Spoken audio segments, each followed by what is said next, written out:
அண்மையில் ஒரு தமிழ்நாட்டினுடைய அதிகாரி ஒருவரை நாங்கள் சந்திக்க போயிருந்தோம். Is a great evangelist. Pandithurai உடனே இந்த இன்விடேஷன் அவங்கள்ட்ட கொடுத்த உடனே அதை பார்த்தாங்க. அப்புறம் ரெண்டாவது தடவை திருப்பினாங்க, மறுபடி பார்த்தாங்க. ஓம் ஷாலோம். ஷாலோம் சரி, ஓம். இந்த ஆட்டைக்கே நான் வரல. நான் எப்படி கை உயர்த்தி சொன்னனோ அதே மாதிரி சொன்னார். இந்த ஆட்டைக்கு நான் வரல. ஐயா, ஓம் என்பது ஆம் என்பது தான் ஓம்னு வந்திருக்குது. இல்லைங்க, I have closed my mind. Same words. நான் யூதனுக்கு யூதனாக, இந்தியனுக்கு இந்தியனாக, நியாயப்பிரமாணம் உள்ளவனுக்கு நியாயப்பிரமாணம் உள்ளவனாக, இல்லாதவனுக்கு இல்லாதவனாக நான் அறிவிக்க வேண்டும் என்கின்ற அந்த பவுல் சொன்ன அந்த வார்த்தைகளை நான் சற்று அசை போட்டேன். நான் ஒரு பெரிய அதிகாரி, அவரை நாம் அழைக்க போயிருக்கிறோம். அந்த இடத்துல போயிட்டு அவரோட ஆர்கியூமெண்ட் வேண்டாம் என்பதாக சொல்லிவிட்டு நாங்கள் வந்து விட்டோம். இந்த ஓம் என்பது ஆம் என்பதனுடைய தமிழ் ஒலி, தமிழ் வார்த்தை ஓம் என்பதாக வருகின்றது. ஆ ஓ ஆதலும் உரித்தே. தொல்காப்பியத்தில் அதற்கு இலக்கணம் ரொம்ப தெளிவாக இருக்கிறது. இன்னைக்கும் நாம இலங்கையில் யாழ்ப்பாணத்திற்கு சென்றால் அவர்கள் ஓம். நீங்க நல்லா இருக்கிறீங்களா? ஓம். இந்த ஓம் என்று சொல்லுவது ஆம் என்று சொல்லுவதுதான் ஓம் என்று சொல்லுவது. இந்த ஆமேன் என்பது இன்றைக்கு இயேசு கிறிஸ்துவை குறிக்கின்ற ஒரு சொல். இந்திய நாட்டில் நாம பார்க்கின்ற போது ஓம் என்ற ஒன்று இல்லாமல் வருவதே இல்லை. ஸ்வேதாஸ்வர ஈசா உபனிஷத், பிருகதாரண்யக்க உபனிஷத், இந்த ரெண்டிலையும் சாந்தி மந்திரமாக ஒன்று வருகிறது. அதை நான் சொல்லுகிறேன். ஓம் பூர்ணமத பூர்ணமிதம் பூரணாத் பூர்ணமுதச்யதே பூர்ணஸ்ய பூர்ணமாதாய பூர்ணமேவா அவசிஷ்யதே.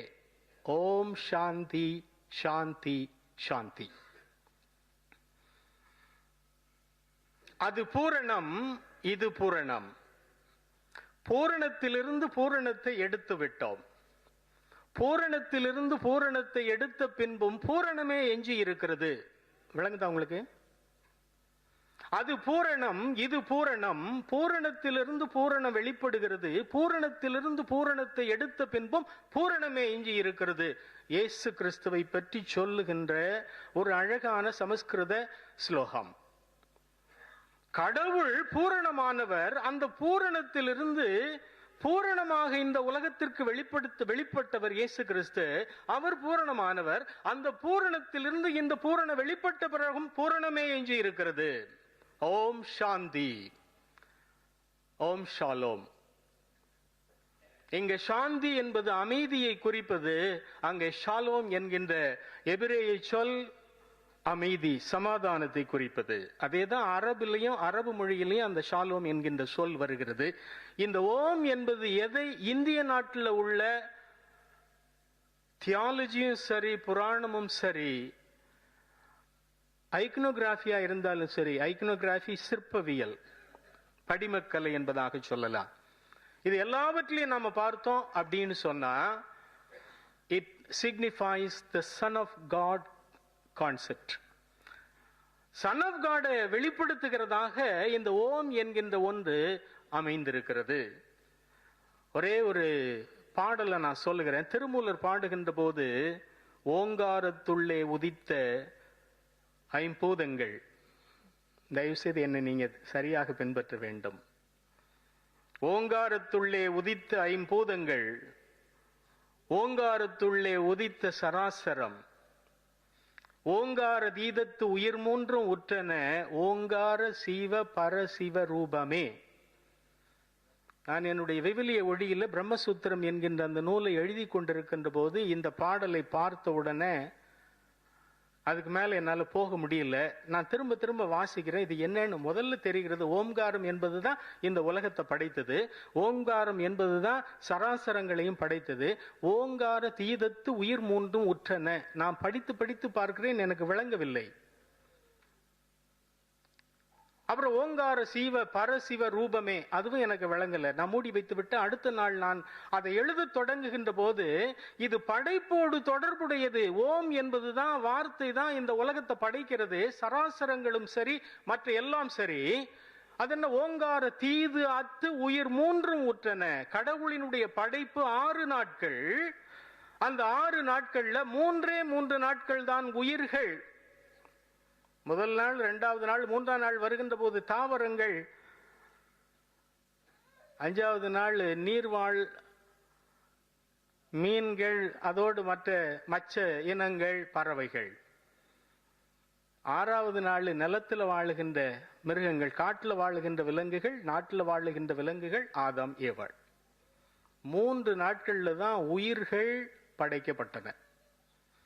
இதை இவர் திருமூலர் பாடுகின்றார். அத ஓங்கார தீது அத்து. அது என்ன தீது அத்து? தீது அற்று என்பது பேச்சு வழக்கிலே அத்து என்பதாக வருகிறது. அப்போ கடவுளானவர் படைத்த உடனே ஒவ்வொரு நாளும் அதை பார்க்கிறாரு. நல்லது.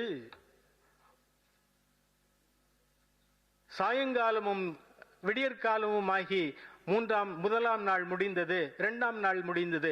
எல்லாத்தையும் அவர் நன்றாக காணுகின்றார். அதை இவருடைய பாடலிலே குறிப்பிடுகின்றார். ஓம்காரம் தீது அத்து உயிர் மூன்றும் உற்றன.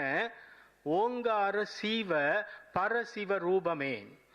சிவனுடைய ரூபம் கொலோசியர் 1:15 சொல்லுகின்றது.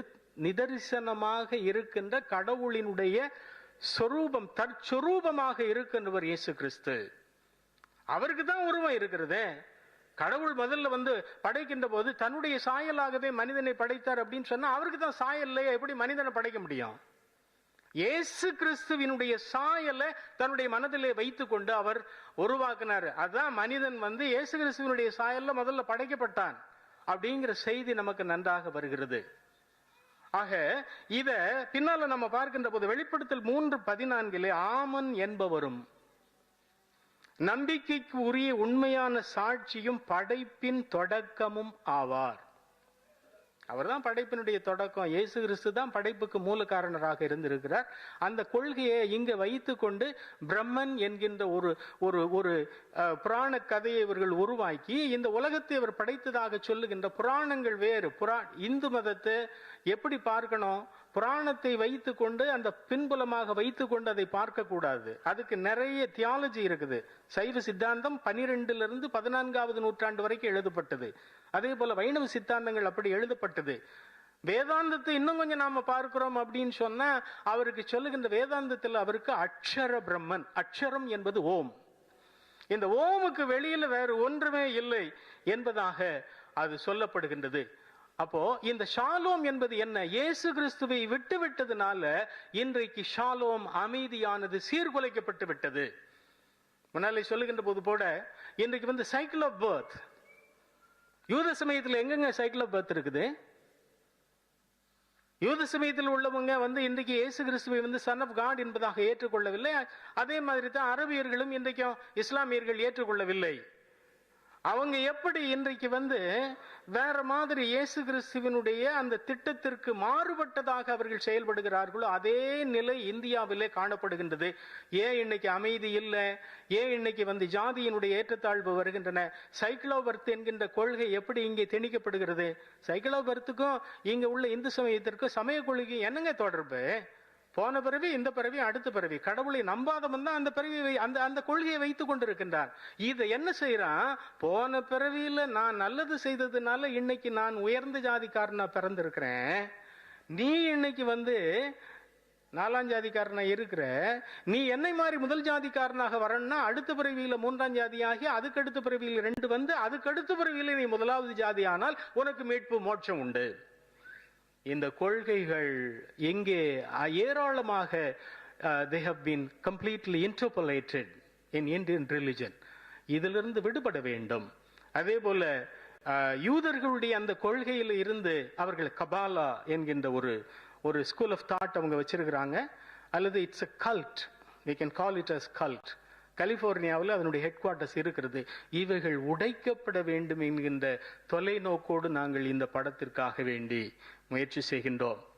சாதையா அவர்களுடைய அக்னியில் ஒன்று எழுதுவாங்க, எங்களிடத்தில் விஷயம் இருக்கிறது, உங்களிடத்தில் பணம் இருக்கிறது, நீங்கள் கொடுங்கள், நாங்கள் செய்கிறோம். ரொம்ப அழகான ஒன்று. இப்போ நாங்கள் நெல்கில் பாண்டிதுரை, நான், சுந்தர்ராஜன், எங்களை நீங்கள் பார்த்தீங்கன்னால இவங்க மூஞ்ச பார்த்தா இந்த படத்தை இவங்களால எடுக்க முடியுமா? ஆண்டிகள் கூடி மடங்கட்டியது போல என்று நினைக்கலாம். But we have faith in God. We have faith in God. கடவுள் நிச்சயமாக இதை நிறைவேற்றி முடிப்பார் என்கின்ற ஒரு விசுவாசத்தோடு நாங்கள் ஓடுகின்றோம். இதில் நாங்கள் இவாஞ்சலிக்கல் மிஷனரி பணி மட்டும்தான் எங்களுடையது. நாங்கள் எங்களுடைய கையில் இருந்து செலவழித்து இவைகளை எல்லாம் இதுவரைக்கும் நாங்கள் செய்து கொண்டு வந்திருக்கிறோம். நான் உங்களுக்கு நெல்ட்டுக்காக எழுதி கொடுத்த 10 புத்தகங்கள், I never take a single pie as royalty, எல்லாம் எங்களுடைய ஊழியத்திற்காக செல்றது. அதனால இந்த படம் முழுமையாக வெற்றி படமாக தயாரிக்கப்பட வேண்டும். நீங்கள்லாம் உங்களுக்கு முன்பாக we put these things as an appeal. Please pray for this. இது ஒரு சிறந்த ஒரு முயற்சி, ஒரு வெற்றியாக வர வேண்டும் என்பதாக இது பண்ணுங்க. இந்த ஊடகங்களின் மூலமாக ஏராளமான இடங்களிலே இது சென்று அநேகரை நம்ம கிறிஸ்துவுக்குள்ளாக திரள் கூட்டமாக கொண்டு வர வேண்டும். போய் நற்செய்தியை அறிவிங்க, அவ்வளவுதான். அவங்கள மாற்றுறதுங்கிறது நம்முடைய கடவுளுடைய அந்த கட்டளையும் கிடையாது, எங்களுடைய அந்த ஊழியத்தினுடைய பாதையும் கிடையாது. அதனால இந்த ஓம் ஷாலோம் என்கின்ற இந்த படத்தை நீங்கள் பார்ப்பதற்கு முன்பாக இந்த கருத்துக்களை உங்களிடத்தில் வைக்கிறோம். உங்களுடைய கைகளிலே அந்த ஃபீட்பேக் ஃபார்ம் ஒன்று கொடுக்கப்பட்டிருக்கிறது. தயவு செய்து you take a few minutes to fill in and put it in the drop box outside when you go out. Thank you very much. ரொம்ப நன்றி. Is to teach the impact of St. Thomas' arrival to India and to propagate the good news has paved a way to theistic belief in the 1st century AD, and in accordance, Tamil Bhakti movement got developed after the 5th century AD. The new findings in Vedanta literature given a new dimension on indigenous contextualized method of evangelism to bring out the unknown Christ through Indo-logical studies and to propagate the mission on that line. NIL trains Christian clergies, missionaries, evangelists, laities, etc. to fulfill the great commission of our Lord Jesus Christ with the concordance of Indian scriptures and literatures with respect to the Indian culture. NILT organizes seminars periodically in various places in India and abroad. It teaches in Bible colleges irrespective of denominations and honors invitations from other institutions and organizations also. NILT also trains the skilled participants to become the faculty of this organization and to teach elsewhere. Curriculum of NILT: biblical basis, discipleship, stewardship, leadership, evangelism of Jesus Christ, evangelism of St. Paul, especially to the Gentiles. The topics covered are contextualized methods of evangelism in India, the need of contextualized evangelism, the advent of St. Thomas in India and his mission, evangelism through Tamil Bhakti literature, which is Saivism and Vaishnavism, evangelism through Sanskrit literature, Vedanta, Vedas and Vedanta, retiring factors of evangelism in India, Indian caste system, Sanskrit and its significance. There are 6 books published in Tamil in NILT. The first is Thomavari Adi Indiya Kristavam. The second, Adi Indiya Kristava Varlaru. Third, Viblia Holiyil Brahma Sutram. Fourth, Avadaramam Kristavamam. Fifth, Vedandamam Kristavamam. Sixth, Tamil இலக்கியங்களில் கிறித்துவ மூவொருமை கோட்பாடு. And 8 books in English: Trinity in Indian Thought, Dravidian Philosophy, Brahma Sutras and Christianity, 6 Darshanas and Christianity, Vaishnavism and Christianity, The Development of Civilization and Religion in India and its Influence on the World Society, Seminar Compendium,